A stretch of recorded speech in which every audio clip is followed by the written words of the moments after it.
gente vai dar as boas-vindas a Lara Alves, que participa pela primeira vez aqui do Primeiro Análise. Ela que é repórter de O Tempo em Brasília e vai falar agora sobre a polêmica da semana, né? Que promete ser a polêmica da semana no Congresso, mais especificamente na Câmara dos Deputados, que tem a ver com o comportamento do presidente Hugo Mota, do Republicanos, que está no cargo há uma semana e já começa a causar incômodos, né, Lara? Explica isso pra gente. Bom dia, seja bem-vinda. Bom dia para você, Dani, e também para a Fran, que está conosco, e para todos que nos acompanham nesta manhã de segunda-feira. Pois é, Hugo Mota começou a primeira semana de trabalho na presidência da Câmara dos Deputados com um morde-a-sopra muito intenso e gerando um mal-estar também com o governo, principalmente.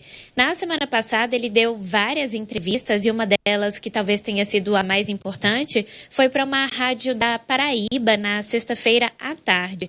Durante a conversa, ele falou abertamente de alguns temas, ele se posicionou, ele deu a opinião pessoal dele a respeito de dois assuntos que agradam principalmente os partidos de oposição. Então, ele falou sobre o dia 8 de janeiro, o que aconteceu naqueles episódios aqui em Brasília, e também falou sobre a ficha limpa. Primeiro, eu queria começar trazendo sobre essa declaração do Hugo sobre o 8 de janeiro.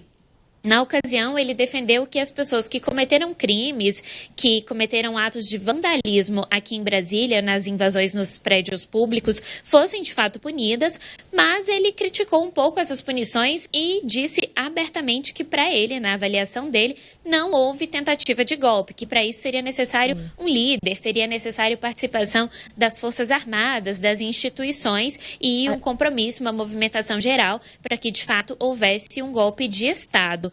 Acontece que essa declaração do Hugo Mota desagradou profundamente a base do governo do presidente Luiz Inácio Lula da Silva e houve uma expressão pública do líder de governo na Câmara dos Deputados, o deputado Lindbergh Farias. Lara, ele falou que o governo não concorda. Lara, desculpa, eu vou só te interromper um minutinho para a gente mostrar para o nosso espectador que a gente tem um trecho dessa fala do Hugo Mota, né, em entrevista, que ele diz o seguinte, abre aspas, golpe tem que ter um líder, golpe tem que ter uma pessoa estimulando apoio de outras instituições interessadas como as Forças Armadas e não teve isso. Para o nosso espectador aí conferir na tela da live o que disse, né, um trecho do que disse o Hugo Mota e que incomodou aliados do governo. Pode continuar, desculpa.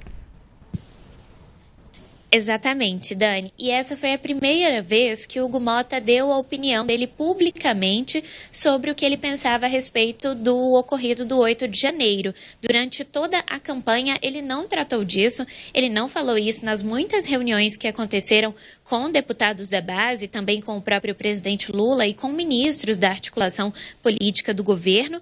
E isso gerou uma certa surpresa e um incômodo, principalmente porque o Hugo Mota tem se vendido como o presidente da pacificação e o presidente da estabilidade. Ele tem prometido que esse vai ser um ano de estabilidade, de pautas mais voltadas para a economia, para a melhoria da vida da população brasileira e tem prometido evitar temas mais polêmicos. Então, essa declaração dele gerou um certo desconforto, principalmente na base.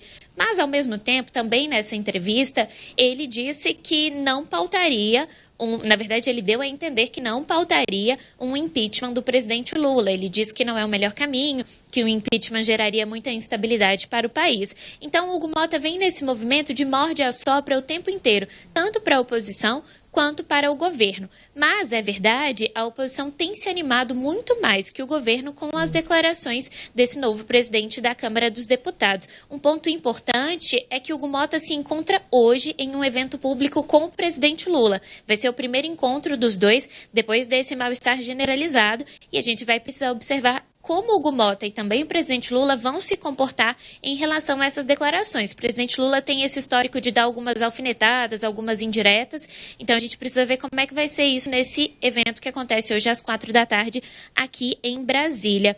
Um outro ponto, Dani, que eu gostaria de tratar é em relação à lei da ficha limpa.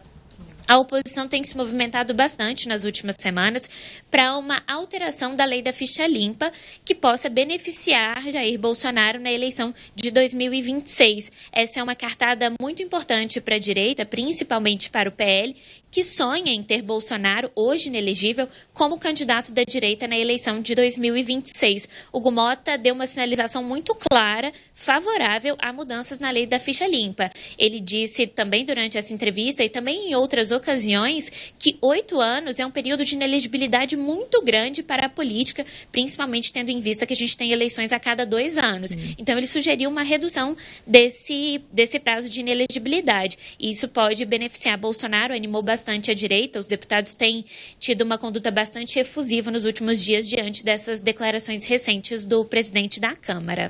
A gente vê que essa pauta da ficha limpa, ela é hoje, atualmente, no contexto atual, ela é uma pauta cara para o PL por conta da questão da definição de um nome para concorrer em 2026, mas ela também agrada outros partidos, outros parlamentares, outros políticos que também se beneficiariam de vários partidos diferentes. A gente falou sobre isso aqui no Primeira Análise com a Fran na semana passada. A gente trouxe um pouco dessas repercussões e das reações dentro da Câmara e do Senado, né, em relação a essa redução da pena e da inelegibilidade e é um cenário que não é exatamente otimista para os defensores da ficha limpa como ela é hoje, mas que também eu acredito que não se chegue à pena de 2 anos, porque vamos combinar, como a gente disse aqui também, 2 anos não é nada, né, gente? Fica impune, assim, porque você é punido no ano que você concorre à eleição e que você cometeu um crime eleitoral ali, e aí você passa 2 anos e já tem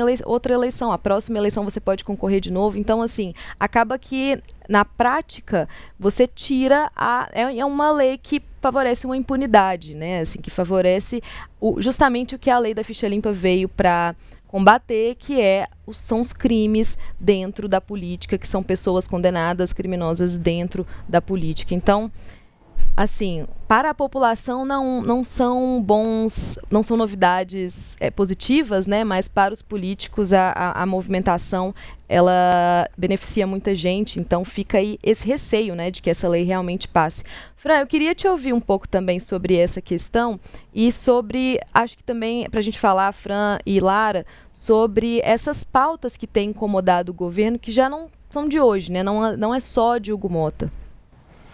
Pois é, Dani, só fazendo esse adendo da ficha limpa, né? Não me recordo sempre quando tem eleição, eu acho que quem está nos acompanhando também pode falar. Não tem como, né? De 2 em 2 anos sempre tem mudanças em questões eleitorais, nunca se passa as eleições com as mesmas regras, né? Isso não só em relação ao pleito, mas também a essas leis que dizem respeito à justiça eleitoral. E a ficha limpa, ela tem apoio de centrão, de base, de oposição, porque no final das contas, como você mesmo disse, agrada a todo mundo, né? Diferente, por exemplo, do projeto da anistia, que aí é justamente um pleito e um desejo da oposição ao governo do presidente Lula, mas a oposição está com essas 2 frentes aí, com esses 2 projetos, para, no fim, poder beneficiar Bolsonaro e diminuir esse tempo, né? Uma vez que a inelegibilidade dele vai até 2030 e, como a gente já mostrou aqui também, no momento em que estão surgindo vários nomes da direita, né? Então, a oposição também não quer que esse tempo de discussão, para que surjam outros nomes e dure muito tempo, para que Bolsonaro continue sendo visto como a opção mais segura aí para uma eleição de 2026. Agora, essa situação do Hugo Mota com o governo, como a Lara disse, né? Então, hoje Lula e Hugo Mota têm esse encontro, que é para a gente ficar de olho, para ver justamente como é que vai ser, como vão se portar, se vai ter algum tipo de indireta ou não. Justamente porque não só o Lindbergh, como outros deputados também, senadores, criticaram a fala de Hugo Mota, porque pegou muita gente surpresa. Vamos lembrar que no dia 1º, quando ele tomou posse, né? Justamente aí, no discurso dele falava, né? Sobre ainda estamos aqui, citou outras questões como aceno ao governo. Agora, a coisa muda, né, Dani? Ele fica meio ali, como a Lara disse, morde a sopra, né?